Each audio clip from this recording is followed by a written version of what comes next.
Hello friends, welcome to உங்கள் family channel. இந்த வீடியோவில் பரபரப்பாக போயிட்டு இருக்க பாக்கியலட்சுமி சீரியலோட ப்ரொமோ தான் பார்க்க போகிறோம். அதாவது இங்கே என்ன நடக்கு அப்படின்னு பார்த்தீங்கன்னா, கடைசி கட்டத்தை பரபரப்பான கட்டத்தை நோக்கி போய்கிட்டு இருக்கு.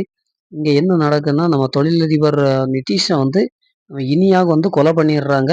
என்ன பண்ணுறதுன்னு தெரியாமல் வீட்டில் வந்து போராடிக்கிட்டு இருக்காங்க. அப்போ கோபி என்ன பண்ணுறாரு அப்படின்னா, இப்போ தான் ஒரு தந்தைங்கிறத காமிக்கிறதுக்காக எல்லாத்தையுமே வெளியில அனுப்பிட்டு, அந்த கொலைப்பழிய வந்து நான் பார்த்துக்கிறேன் அப்படின்னு சொல்லிட்டு எல்லாத்தையுமே கார்ல ஏத்தி வெளியூருக்கு அனுப்பிடுறாரு. அது மட்டும் இல்லங்க. என்ன பண்றாரு அப்படின்னா, போலீஸ்ட்ட மாட்டிட்டு போலீஸ் அடிக்கும்போது, "நான் தான் அவன கழுத்த நெரிச்சு கொன்னேன். என் பொண்ணு கொல்லல. என் பொண்ணு வந்து அவன் கெடுக்க வந்தான். நான் தான் அவன கொன்னேன்." அப்படிங்கிற மாரி சரண்டர் ஆகுறாரு. இத கேட்ட இனியாவும், பாக்கியலட்சுமியும் ரொம்பவே அதிர்ச்சி ஆகுறாங்க. என்னடா இவங்க சம்மந்தமே இல்லாம கோபி இந்த பிரச்சனையில தலைய குடுக்குறாரு. என்ன பண்றதுன்னு தெரியாம முழிக்கிறாங்க.